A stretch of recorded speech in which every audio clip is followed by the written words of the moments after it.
নমস্কার শ্রোতা বন্ধুরা, আশা করি সবাই খুব ভালো আছেন। আজকে আপনাদের যে গল্পটা শোনাবো বলে নিয়ে এসেছি সেটি হলো কৃষ্ণেন্দু মুখোপাধ্যায়ের লেখা গল্প লাল বাতি।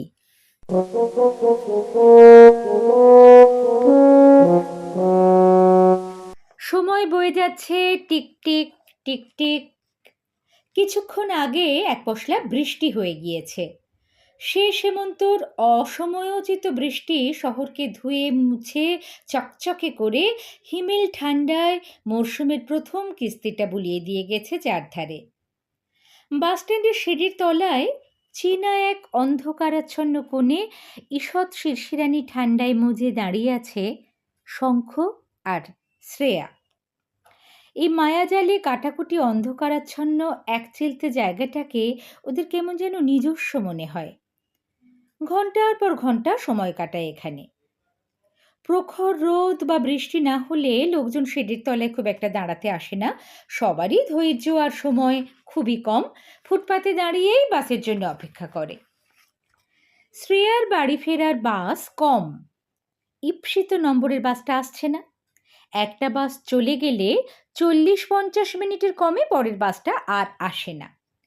বাসস্ট্যান্ডের তলায় দাঁড়িয়ে থাকাটা অস্বাভাবিক কিছু নয়।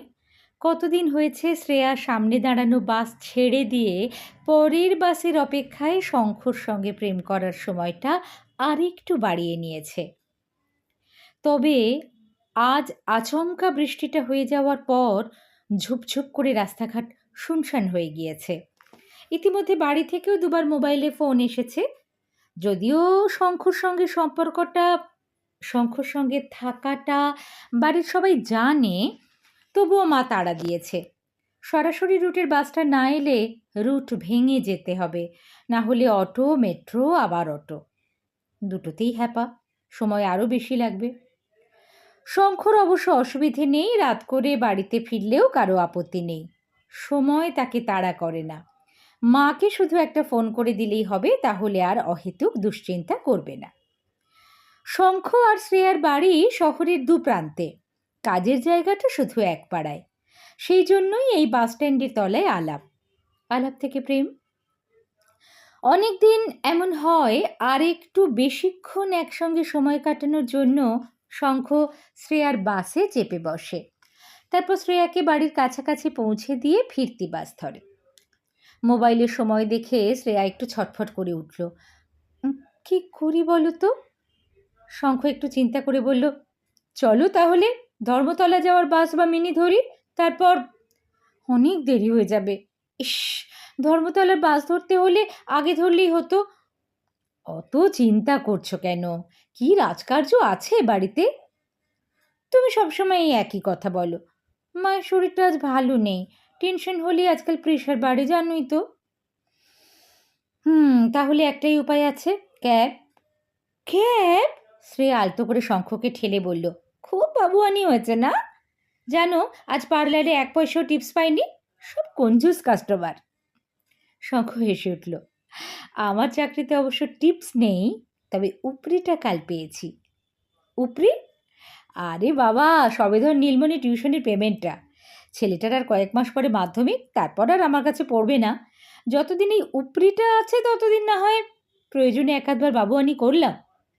যা, অ্যাপ ক্যাবে অনেক টাকা নেবে, বৃষ্টি পড়লে আবার ওদের অঙ্ক চরচর করে বেড়ে যায়।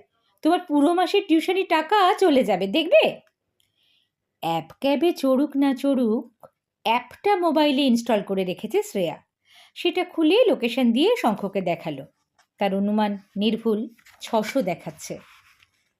শ্রেয়া বলল, দেখি একবার শেয়ারে কত চায়। শঙ্খ শ্রেয়ার মোবাইলে ধরা হাতটা মুঠো করে চেপে ধরে বলল, লাভ হবে না, দুজনের ভাড়া যোগ করলে ওই একই দাঁড়াবে। দুজনের কেন? আজ আর তোমার যাওয়ার প্রশ্নই ওঠে না, দেখছো তো রাস্তায় বাস কম। মাথা ঝাঁকিয়ে উঠল শঙ্খ। অসম্ভব, রাত হয়ে গেছে, তোমাকে আমি একা একা অন্য লোকের সঙ্গে ছাড়বো নাকি? তার উপর বাইপাস দিয়ে যাবে। শ্রেয়া শঙ্খর কনুইটা ধরে বলল, আরে বাবা, আমি কি অত অবলা নাকি? একটা পার্লারে চাকরি করি, কত রকম মহিলাকে সামলাতে হয় বলো তো। তার চেয়ে সত্যি কথাটা বলো, একটু আমাকে ছেড়ে থাকতে পারো না? চিন্তা করো না, আজ আমাকে ছাড়তে গেলে তোমার বাড়ি ফিরতে কত রাত হবে তার ঠিক নেই। শোনো, একটা জিনিসই আমার অঢেল আছে, সেটা হচ্ছে সময়। হঠাৎ শঙ্খ রাস্তায় একটা ঢিমেলয়ে চলা ফাঁকা ট্যাক্সি দেখে চিৎকার করে উঠল, ট্যাক্সি! হলুদ ট্যাক্সিটা ক্যাচ করে ব্রেক কষে ওদের সামনে থেমে গেল। রাস্তার ধারে বড় একটা দুধ সাদা এসইউভিতে বসেছিলেন অনুপম মিত্র। সামনে ট্রাফিক সিগন্যালে লাল আলো, ট্রাফিক সিগন্যালের গায়ে লাল ডিসপ্লেতে সময় উল্টো গুনতি করছে, 45, 44, 43।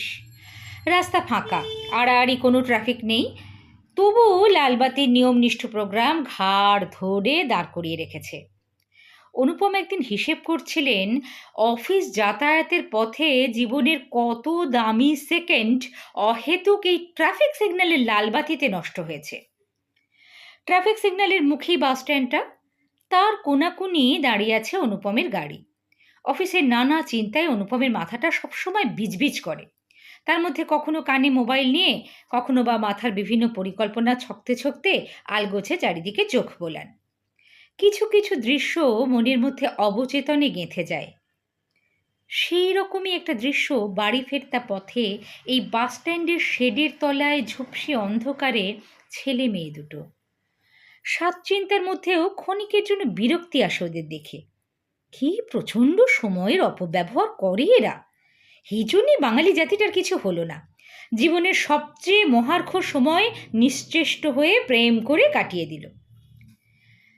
আজ বাড়ি ফেরার আগে ক্লাবে একটু বেশি পান করা হয়ে গিয়েছে অনুপমের। সারাদিন অফিসে অসম্ভব কাজের চাপের পর মাথার মধ্যে জটগুলো ছাড়াতে দুপাত্র নেওয়া প্রায় নিয়মিত অভ্যেস হয়ে গিয়েছে। গাড়ির পেছনের সিটে গায়ে এলিয়ে দিলেন।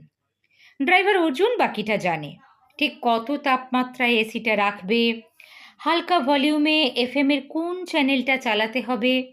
তবে এত করেও রেহাই নেই, অনুপমের মাথার মধ্যে মাছির মতো ভনভন করে ফিরে আসে ব্যবসায়িক চিন্তা। সঙ্গ দেয় মোবাইল কল, ইমেল, হোয়াটসঅ্যাপ।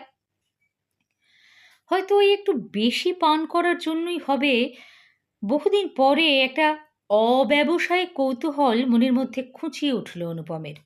নেশাতুর চোখে প্রায় অন্যান্য দিনের মতো আজও দেখতে পেলেন নিঝুম বাসস্ট্যান্ডের তলায় ছায়া ছায়া ছেলে মেয়ে দুটোকে। হঠাৎ করে একগাদা প্রশ্ন মাথার মধ্যে ডানা ঝটফটিয়ে উঠল। ছেলে মেয়ে দুটো এত সময় পায় কোথা থেকে, থাকে কোথায়, কখন বাড়ি ফেরে? অনুপম মিত্রর মনের মধ্যে প্রশ্নের উদয় হয়েছে, কিন্তু তার উত্তর পাননি এমন কখনো হয় না। কর্পোরেট জীবনে সন্তোষজনক উত্তর খুঁজে এনে দেওয়ার জন্য অধস্তনরা রয়েছে। যে কোনো প্রশ্নের উত্তর তারা প্রাণপাত করে খুঁজে দেয়। তবে আপাতত মনের মধ্যে ঝাপটানো প্রশ্নের উত্তরগুলো নিজেকেই খুঁজতে হবে। অর্জুনকে নির্দেশ দিলেন গাড়িটাকে সাইড করে পার্ক করতে। সিগন্যালের মুখে রাস্তার ধারে পার্ক করা যায় না। অর্জুন জায়গাটা বুঝে নিয়ে গাড়িটা ঘুরিয়ে নিয়ে এসে বাসস্ট্যান্ডের অল্প দূরে গাড়িটাকে পার্ক করলো। সামনের উইন্ডস্ক্রিন দিয়ে আবছা দেখা যাচ্ছে ছেলে মেয়ে দুটোকে। একটা দামি এসইউভি যে কমলা রঙের পার্কিং লাইট জেলে ওদের ওপর নজর রাখছে, সেটা ওদের বোধের বাইরে। নিজেদের মধ্যে কথা বলেই যাচ্ছে। হঠাৎ একটা হলুদ ট্যাক্সি বাস স্ট্যান্ডের সামনে এসে দাঁড়ালো। ছেলে মেয়ে দুটো বাস স্ট্যান্ডের শেডের তলা থেকে বেরিয়ে এসে ট্যাক্সিতে উঠল। লালবাতিটা সবুজ হতেই ট্যাক্সিটা চলতে শুরু করলো।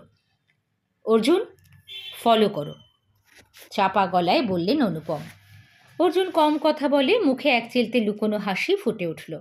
সময়ের দম তার কাছে ঘন্টা পিছু ওভারটাইম, সেটা যত বেশি পাওয়া যায় ততই ভালো। বাইপাসে আর যানবাহন অপেক্ষাকৃত কম, ফাঁকা রাস্তায় কমজোরি ইঞ্জিন নিয়ে ট্যাক্সিটা যথাসম্ভব স্পিড তুলে ছুটছে। পেছনে একটু তফাতে অর্জুন এসইউভির শক্তিশালী ইঞ্জিনকে বাগে রেখে ওভারটেক করছে না। যে কেউ দেখলেই বুঝতে পারবে ট্যাক্সিটাকে অনুসরণ করা হচ্ছে। সময় বয়ে চলেছে, টিক টিক টিক। ভেতরে ভেতরে অল্প উত্তেজনা টের পাচ্ছেন অনুপম। এই বেখেয়াল যে ভয়ঙ্কর সময়ের অপচয়, সেটা কিছুক্ষণের জন্য মাথা থেকে উবে গিয়েছে। হঠাৎ অনুপমের মোবাইলটা বেজে উঠল। স্ক্রিনে দেখলেন নাম ফুটে উঠেছে সতীশ। একটু বিরক্ত হয়ে ফোনটা ধরলেন অনুপম। হ্যালো, সরি স্যার, আপনাকে এই সময় বিরক্ত করার জন্য। আসলে আজ ডক থেকে কিছুতেই কনসাইনমেন্টটা রিলিজ করা গেল না, ইতস্তত গলায় বলল সতীশ। রেগে উঠলেন অনুপম। সমস্যাটা তোমার সতীশ, আমি শুধু প্রজেক্ট অন টাইম চাই। সতীশকে আরও বকাঝকা করে ফোনটা ছেড়ে নিজের মনে বিড়বিড় করে বললেন, অপদার্থের দল সব, সময়ের দাম বোঝে না। নেশার ঝোঁকটা একটু একটু করে যেন কেটে চৈতন্য ফিরে পাচ্ছেন অনুপম। আজকাল বোধহয় মদটা আর শরীর নিচ্ছে না, শরীর সংকেত দিচ্ছে। না হলে অনুপম মিত্রের মতো একজন মানুষের এরকম বদখেয়াল চাপে? কি হবে এবার? বহুকার বহুবার দেখা কিছু ক্লিশে দৃশ্যের পুনর্নির্মাণ হবে। ট্যাক্সির পেছনের কাঁচ দিয়ে দেখা যাবে বেহায়া ছেলে মেয়ে দুটো একটা সভ্য শহরে বসবাসের অস্তিত্ব ভুলে জড়াজড়ি করছে, চুমু খাচ্ছে। এরকম দৃশ্য হামেশাই চোখে পড়ে যায়। তাতে যেন অর্জুনেরই লজ্জা বেশি। যত তাড়াতাড়ি সম্ভব ওভারটেক করে বেরিয়ে যেতে বলেন অনুপম। আর আজ অর্জুনকে নির্দেশ দিয়েছেন এরকম একটা ট্যাক্সিকে ফলো করতে। অর্জুনকে বলতে হবে আর দরকার নেই, সামনে ডিভাইডারটা কাটা পেলেই যেন ইউটার্ন নিয়ে নেয়। তবে ভেতরে একটা অস্বস্তি হতে থাকলো। নিজের গাম্ভীর্য এবং ওজনকে যথাযোগ্য মর্যাদা দিতে অর্জুনকে এবার বলতে হবে কেন ওদের ফলো করছেন। অবশেষে আজ ধরতে পেরেছি, বুঝলি অর্জুন? হ্যাঁ স্যার। অর্জুন জানে মালিক যেটুকু বলবেন সেটুকুই শুনতে হবে, অহেতুক কৌতূহল প্রকাশ করা দস্তুর নয়। ছেলে মেয়ে দুটো ঈষৎ ঘনিষ্ঠ হয়ে বসে রয়েছে, তবে কোনো অসভ্যতা করছে না। আজ আর নিজের ইচ্ছে ওভারটেক নয়, মালিকের ইচ্ছে ফলো করতে হবে। ট্যাক্সিটা আরও কিছুটা গিয়ে বাইপাস ছেড়ে বাঁ দিকে বাঁক নিল। দূরত্ব বজায় রেখে অর্জুনও গাড়ি ঘোরালো। এবার রাস্তা একদম ফাঁকা। কিছু দূর গিয়ে ট্যাক্সিটা দাঁড়ালো। ট্যাক্সি থেকে নেমে গেল ছেলে মেয়ে দুটো। ছেলেটা ভাড়া মিটিয়ে দেওয়ার পর ট্যাক্সিটা মুখ ঘুরিয়ে ফিরে গেল। ছেলে মেয়ে দুটোর যেন কোনো তাড়াই নেই, ট্যাক্সি থেকে নেমে দাঁড়িয়ে গল্প করেই যাচ্ছে। তারপর একটা সময় দুজনে দুদিকের পথ ধরল। মেয়েটা আরও ভেতরের দিকে, ছেলেটা বাইপাসের দিকে। অর্জুন পরবর্তী নির্দেশের অপেক্ষা করছে। এমন সময় অনুপম বলে উঠলেন, দেখো তো ছেলেটা লিফট চায় কিনা। অর্জুন গোটা ব্যাপারটার মধ্যে একটা রহস্যর গন্ধ পেয়েছে। মালিক প্রচণ্ড ব্যস্ত মানুষ, এরকম কোনো আচরণ মালিকের মধ্যে আগে দেখেনি। বুঝতে পারল মালিক ছেলেটার উপকার করতে চাইছে না, ছেলেটাকে গাড়িতে তুলতে চাইছে, এবং সেটা সফল করতে গেলে একটু কায়দা করতে হবে। গাড়ি স্টার্ট করে এগিয়ে ছেলেটার পাশে এসে দাঁড়ালো অর্জুন। পাওয়ার উইন্ডোর কাঁচ নামিয়ে জিজ্ঞেস করলো, দাদা, কাদা পাড়াটা কোন দিকে? আজকাল গাড়ি থেকে কাঁচ নামিয়ে এসব প্রশ্ন কেউ করে না। মোবাইলে জিপিএস আছে পথ নির্দেশ পাওয়ার জন্যে। অবশ্য ছেলেটা এসব কিছু ভাবলো না, দায়সারাভাবে বলল, সোজা বাইপাসে উঠে ডান দিকে যেতে। অর্জুন মোলায়েম গলায় বলল, থ্যাংক ইউ দাদা। বাইপাসের দিকে যাচ্ছেন নাকি? আসবেন, নামিয়ে দিচ্ছি। না। ছেলেটা পকেট থেকে মোবাইল বের করে আপন মনে হাঁটতে লাগলো। সকালবেলা ঘুম ভেঙে উঠে অনুপম প্রথমেই মোবাইলে চোখ বোলান। রাতে যেটুকু সময় ঘুমন সেই সময় এসে হাজির হয় অনেক জরুরি মেসেজ, ইমেল। দিন শুরু হয় সেই সব সূত্র ধরে। ডাক্তার বুঝিয়েছেন স্ট্রেসকে বাগে আনতে হবে, সেই সঙ্গে রক্তের চাপ ও চিনির মাত্রা। আর এসবের জন্য সপ্তাহে 6 দিন 8 ঘন্টা থেকে 45 মিনিট মর্নিং ওয়াকের কোনো বিকল্প নেই। অনুপম নিজের রুটিনে এটা ঢুকিয়ে নিয়েছেন। তবে 45 মিনিট একটা মহামূল্যবান সময়। সময়ের সদ্ব্যবহারও একটা ম্যানেজমেন্ট। অনুপম প্রাতঃভ্রমণের সময় কানে গুঁজে রাখেন ব্লুটুথ। আজ সকালেও দিনটা শুরু হয়েছিল একই ছন্দে। বিদেশ থেকে রাতে কয়েকটা মেল এসেছে, সেই সূত্র ধরে নতুন চিন্তা। হাতে প্রজেক্টগুলো দ্রুত শেষ করতে প্রত্যেকটার আরও গভীরে ঢুকতে হবে। সময় বড্ড কম। যত দিন যাচ্ছে অধস্তনদের ওপর ভরসা আরও কমে যাচ্ছে। কেউ কোনো কাজ ঠিকমতো করতে পারছে না। সতীশ কাল রাত পর্যন্ত ডক থেকে কনসাইনমেন্টটা ছাড়াতে পারেনি। অথচ আজ ক্লিয়ারেন্স হওয়াটা অত্যন্ত জরুরি। ব্যাংকের সঙ্গে ইনভেস্টমেন্ট মিট রয়েছে, 2টো রিভিউ মিটিংও আছে। ওয়াকওয়ে ধরে হনহন করে হাঁটতে হাঁটতে ট্র্যাক প্যান্টের পকেট থেকে মোবাইলটা বের করে সময় দেখলেন অনুপম। না, আজকে প্রাতঃভ্রমণের জন্য এতটা সময় নষ্ট করা যাবে না। ওয়াকওয়ের ধারে একটা বেঞ্চের ওপর বসে সতীশকে ফোন করতে গিয়ে এনগেজড পেলেন। অনুপম জানেন সতীশের কাছে কোনো ফোনই অনুপমের চেয়ে জরুরি হতে পারে না। পৃথিবীর যার সঙ্গেই কথা বলুক, এক্ষুনি সেটা কেটে দিয়ে অনুপমকে রিং ব্যাক করবে। বেঞ্চের অন্য প্রান্তে দুজন মানুষ বসে আছেন। ওদের সঙ্গে আলাপ নেই অনুপমের, তবে মুখ চেনা। সকালে প্রাতঃভ্রমণ করতে আসেন একজন বয়স্ক পক্ককেশ, অন্যজনের বয়স কিছুটা কম, বাহারি চুলের যুবক। প্রাতঃভ্রমণ শেষ করে দুজনে বসে গল্প করছেন। যাই বলুন দাদা, পাঞ্জাবের কৃষক আন্দোলন হওয়াটা খুব জরুরি ছিল। সরকার যা খুশি বিল এনে চাপিয়ে দেবে আর জনগণ সেটা মেনে নেবে, তা তো হয় না। কাল টিভিতে ওদের বক্তব্য শুনেছেন? শুনেছি রে ভাই, ব্যাপারটা অত সোজা নয়, বিষয়টার মধ্যে রাজনীতি আছে। এই ইস্যুটায় পঞ্জাবের কৃষক আর বাংলার কৃষকদের এক অবস্থান হবে কিনা ভেবে দেখেছিস? ভেবে দেখার কি আছে? আন্দোলনটার কিন্তু দম আছে। বড় বড় মাল্টিন্যাশনাল কোম্পানিগুলো সরাসরি কৃষকদের সঙ্গে চুক্তি করতে পারবে। তাতে কত রকম ক্লজ থাকতে পারে, তার পরিণাম কি হতে পারে ভেবে দেখেছেন? দেখ, সব মুদ্রার দুটো পিঠ আছে। সরকার কী ভেবে বিলটা এনেছে বুঝতে হবে। এই আন্দোলনের একটা নেগেটিভ দিকও কিন্তু আছে। সব ব্যাপারেই নেগেটিভ দিক না দেখাই ভালো দাদা, এই আমাদের বড্ড দোষ। আহা, তোকে ইতিহাস দেখতে হবে। প্রথম পঞ্চবার্ষিকী পরিকল্পনা, পাঞ্জাবের গ্রিন রেভলিউশন। অনুপম কিছুক্ষণ চুপ করে শুনছিলেন। না শোনা ছাড়া উপায় নেই। সতীশের ফোনের জন্য অপেক্ষা করছেন। ফ্ল্যাটে ফেরার সময় লিফটে মোবাইলে টাওয়ার থাকে না, তখন যদি সতীশ ফোন কল ব্যাক করে পাবে না। দুটো অসমবয়সী মানুষ কানের কাছে বক বক করে যাচ্ছে, বাধ্য হয়ে শুনতে শুনতে বিরক্তও হচ্ছিলেন। অপচয় করার জন্য এদের হাতে কত সময়!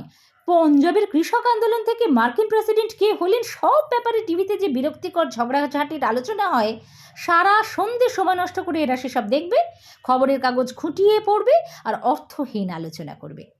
এই জন্য বাঙালি জাতিটা আর কিছু হয় না। এরা কি জানে মার্কিন রাষ্ট্রপতি বদল হয়ে যাওয়াতে ব্যবসার নীতিতে কি ধাক্কা আসতে পারে, তার প্রস্তুতির জন্য কিভাবে রাত জাগতে হয়? অনুপমের মোবাইলটা বেজে উঠল। সতীশ ফোনটা ধরতেই সতীশ মোলায়েম গলায় বলে উঠল, good morning sir, sorry sir, এতক্ষণ ডকে কথা বলছিলাম বলে আপনাকে কল ব্যাক করতে দেরি হয়ে গেল। Any development? লেগে রয়েছে স্যার, দেখছি মনে হয়। অনুপম রেগে উঠলেন। দেখছি, মনে হয়, এসব কথার কোনো মানে হয় না সতীশ। কাজটা হয় হয়েছে, না হয় হয়নি, এন্ড রেজাল্ট চাই। কাল তুমি ফোন করার পর কত ঘন্টা পার হয়ে গেছে বলো তো? তুমি ঘুমিয়ে থাকতে পারো, কলকাতা পোর্ট কিন্তু জেগেছিল। আঙুলের এক টোকায় দুম করে ফোনটা সতীশের মুখের উপরেই কেটে দিলেন অনুপম। ভেতরটা ছটফট করে উঠল। কি করা উচিত? কাউকে আজকাল ভরসা করা যায় না। মনে হচ্ছে ব্রেকফাস্টটা বাদ দিয়ে পোর্টে একবার নিজেই যাবেন। সময় বড্ড কম। সেক্ষেত্রে সময় মতো মিটিংয়ে পৌঁছতে পারবেন তো? ব্যাংকের সঙ্গে ইনভেস্টমেন্ট মিটের জন্য দীপককে পাওয়ার পয়েন্ট প্রেজেন্টেশনটার কয়েকটা জিনিস ঠিক করতে বলেছিলেন, কারেকশন করে এখনও মেল করেনি। কি ভাই, উঠবি তো এবার? বেঞ্চে বসা পাশের বয়স্ক মানুষটা বললেন। যুবক আড়মোড়া ভেঙে বলল, বসি না দাদা আর একটু? শীতটা শেষ মাসে এলো, এরকম মিঠে রোদ বছরে কটা দিনই বা পাওয়া যায়? যা বলেছিস, তা আমি না হয় রিটায়ার্ড মানুষ, তোর অফিস নেই? যুবক হাসলো, আছে, তবে সিএলও আছে। বছর তো শেষ হয়ে আসছে, পচে যাবে। ভাবছি আজ ডুব মারব। বেশ করবি। তা ছুটি নিয়ে সারাটা দিন কি করবি? ল্যাদ খাবো দাদা। হেসে উঠলেন বয়স্ক মানুষটা। বেশ বেশ, তা ল্যাদ খাওয়া হয়ে গেলে কি করবি? চলে আয় আমার বাড়িতে, দুদান দাবা খেলে যাস, দুপুরে ভাতও খেয়ে যাস। কথাগুলো যত কানে ঢুকতে লাগলো ততই বিরক্তি বাড়তে লাগলো অনুপমের। কারো কাছে দম ফেলার সময় নেই, আবার কারো কাছে ল্যাদ খেয়ে ভাত খেয়ে নষ্ট করার জন্য অঢেল সময়। বুঝলি ভায়া, রিটায়ার করার পর আমি একটা সার সত্য বুঝেছি। যে জিনিসটা আমার জীবনের শেষ দিন পর্যন্ত সবচেয়ে বিশ্বস্ত সঙ্গী হিসেবে থাকবে, সেটা হচ্ছে সময়। সেটাকেই আমরা সবচেয়ে হেলাফেলা করি। সারা জীবন যেমন নিজের শখ আহ্লাদের জন্য প্রাণে ধরে কোনো জিনিস কিনতে পারিনি, সেরকমই যতদিন চাকরি করেছি নিজের একান্ত শখ আহ্লাদের জন্য কোনো সময় খরচ করতে পারিনি। সময়ের দাস হোস না, সময়কে নিজের দাস বানা। আলগোছে একটা মন্তব্য, কিন্তু চমকে উঠলেন অনুপম। সময়কে তিনি সবসময় শাসন করে এসেছেন বলেই আত্মবিশ্বাস রয়েছে। একটা কাজের টার্গেটকে ঠিক সময় ছুঁয়েছেন, শত ব্যস্ততার মধ্যে অলস সময়কে খুঁজে বের করে আরও কাজ করেছেন। কিন্তু আলগোছে একটা মন্তব্যে সময়ই যেন দুম করে চ্যালেঞ্জ ছুঁড়ে দিল কানে। মুচকি হেসে সময় যেন প্রশ্ন করে উঠল, কে কাকে শাসন করছে? মাথাটা অল্প ঝিমঝিম করে উঠল অনুপমের। চোখের দৃষ্টি অল্প ঝাপসা হলো। সেখানে ফুটে উঠল একটা ট্রাফিক সিগন্যালের লাল বাতি। কাউন্টডাউনের সময় মুড়িয়ে যাচ্ছে। 21, 20, 19, 18। বাসস্ট্যান্ডের শেডের তলায় শ্রেয়া ফিসফিস করে শঙ্খকে বলল, কয়েকদিন ধরে একটা জিনিস খেয়াল করছি, তোমার চোখে পড়েছে কি? শ্রেয়া যতক্ষণ সামনে থাকে শঙ্খ ততক্ষণ শুধু শ্রেয়ার মুখের দিকেই চেয়ে থাকে। জাগতিক কোনো ব্যাপারেই আর খেয়াল থাকে না। সময় কেমন যেন হুশ করে কেটে যায়। কি বলো তো? ওই লোকটা। শ্রেয়া গলাটাকে আরও নামিয়ে বলল। শঙ্খ শ্রেয়ার ইশারায় চোখ ঘোরালো। একটা লোক চুপ করে একটু দূরে দাঁড়িয়ে রয়েছে। এটা কোনো ধর্তব্যের মধ্যে রাখার ব্যাপারই নয়। জায়গাটা বাস স্ট্যান্ডের শেডের তলা, যে কেউ এসে দাঁড়াতে পারে। শঙ্খ জিজ্ঞাসা করল, কেন, কি ব্যাপার? কয়েকদিন ধরে খেয়াল করছি লোকটা এই সময় আসে। ওই যে দূরে বড় সাদা এসইউভিটা দেখেছো? পার্কিং লাইটটা জ্বালিয়ে দাঁড়িয়ে রয়েছে। ওই গাড়িটা থেকে নেমে এই বাস স্ট্যান্ডের শেডের তলায় এসে দাঁড়িয়ে থাকে। আজব, আজবই তো। যার অত বড় গাড়ি আছে সে বাস স্ট্যান্ডের তলায় এসে রোজ দাঁড়িয়ে থাকবে কেন? বাদ দাও, দুনিয়ায় কত রকমের যে পাগল আছে। আসলে কদিন ধরে একই জিনিস দেখছি তো একটু অস্বস্তি লাগছে। কি মনে হচ্ছে, সিরিয়াল কিলার? না মানে, শঙ্খর চোখটা একটু কুঁচকে গেল। আবছা মনে পড়তে লাগলো কয়েকদিন আগে শ্রেয়াকে ট্যাক্সি করে ছাড়তে গিয়েছিল। সেদিন ফেরার সময় আচমকা একটা সাদা এসইউভি এসে দাঁড়ালো আর ড্রাইভার একটা জায়গার নাম করে লিফট দিতে চেয়েছিল। সেটা কি এই গাড়িটাই? পেছনে একটা লোক বসেছিল। শঙ্খ ভালো করে খেয়ালই করেনি লোকটাকে। নিজের মনেই হাসলো শঙ্খ। খামোকা একটা বড় লোক ওর পিছু নেবে কেন? এসব কি ভাবছে? বরং এসব কথা বললে শ্রেয়া আরও ঘাবড়ে যাবে। আলতো করে শ্রেয়ার কাঁধে হাত রেখে চোখমটকে শঙ্খ বলল, সুন্দরী মেয়ে দেখতে আসে। যা, ইগনোর করো না বাবা। লোকটার কথা ভেবে সময় নষ্ট করে লাভ নেই। ভয় কি, আমি তো আছি। ভয় করবো কেন? আচ্ছা, আমরা কোনোদিন ওরকম একটা বড় গাড়ি কিনতে পারবো? কেন পারবো না? একদিন না একদিন নিশ্চয়ই পারবো, তবে আমার ইচ্ছে নেই। কেন? যদি আমার গাড়ি থাকতো, মানে একটা টু হুইলারও থাকতো যদি, তাহলে কি আমি কোনোদিন ওই বাস স্ট্যান্ডে আসতাম? তোমার সঙ্গে আলাপ হতো? বারে, আমাদের জীবনটা কি এই বাস স্ট্যান্ডের তলাতেই থেমে থাকবে? থেমে থাকবে কেন? আপাতত গাড়ি কেনার কথা নয়, একতলা ছাদে একটা ঘর করার কথা ভেবেছি। টাকা? একটা মাইক্রো ফিন্যান্সে পেয়ে যাব, আস্তে আস্তে শোধ করে দেব। মাও শুনে খুব খুশি। রাজমিস্ত্রির সঙ্গে কথা বলেছি, বলছে এই শীতেই করে নেওয়া ভালো হবে। এমনিতেও তো আমরা ঠিক করেছি সামনের বৈশাখে। শঙ্খকে থামিয়ে দিয়ে শ্রেয়া বলে উঠল, ইস, ওই দেখো বাস চলে এলো। শ্রেয়ার কাঁধটা এবার শক্ত করে চেপে ধরল শঙ্খ। তো কি হলো? তুমি পুরো প্ল্যানটা না শুনেই বাস ধরবে নাকি? নাকি আজও তোমার সঙ্গে আমি যাব? না না, রোজ রোজ তো আমাকে পৌঁছে দিতে গিয়ে তোমার কত দেরি হয়ে যায়। ঠিক আছে, পরের বাসে যাব। তবে পরের বাস কিন্তু পাক্কা, আর মিস নয়। আচ্ছা বল, কি বলছিলে বল। শোনা মেয়ে, বলেছি তো তোমাকে সময় নিয়ে আমার কোনো চাপ নেই। আচ্ছা শোন, শুধু ঘর করলেই তো হবে না, রং কি হবে সেটা তুমি ঠিক করবে। আর জানলার পর্দা থেকে ফার্নিচার কেমন হবে সব আমার সঙ্গে সারা দিন ঘুরে ঘুরে পছন্দ করতে হবে। ছুটি নিতে হবে। কাজের বাহানা কিন্তু আমি শুনবো না। লাল বাতির সিগন্যালে বাসটা দাঁড়িয়ে আছে। কাউন্টডাউনের সময় মুড়িয়ে যাচ্ছে। 4, 3, 2, 1, 0। লাল বাতিটা সবুজ হলো, বাসটা ছেড়ে দিল। অনুপম মিত্র নিশ্চিন্ত হলেন। আগামী 40-50 মিনিটের জন্য আবার সময়কে হারিয়ে দিলেন। অফিস ফেরতা রোজ এখন নিয়ম করে সময়কে হারাতে এই বাস স্ট্যান্ডের তলায় এসে দাঁড়ান। লালবাতিকে সাক্ষী রেখে শিক্ষার্থীর মতো ছেলে মেয়ে দুটোর কথা শুনতে শুনতে শেখেন একান্ত নিজস্ব স্বপ্নের মায়াজাল বুনতে বুনতে সময়কে কিভাবে হারানো যায়, আর সময় কিভাবে হেরে গিয়ে মাথা নিচু করে বয়ে চলে টিক টিক টিক টিক করে।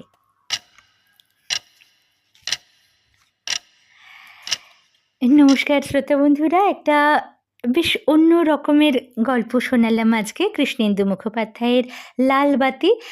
কেমন লাগলো অবশ্যই মতামত জানাবেন, আর ভালো লাগলে লাইক করবেন, শেয়ার করবেন। আর এরকম নানান ধরনের নানান লেখকের নানান স্বাদের গল্প শুনতে, আবৃত্তি শুনতে, শ্রুতিনাটক শুনতে, কবিতা সংক্রান্ত নানান আলোচনা শুনতে এই রিসাইটেশন অ্যান্ড মোর চ্যানেলটি সাবস্ক্রাইব করে রাখতে ভুলবেন না। সবাই খুব ভালো থাকবেন। নমস্কার।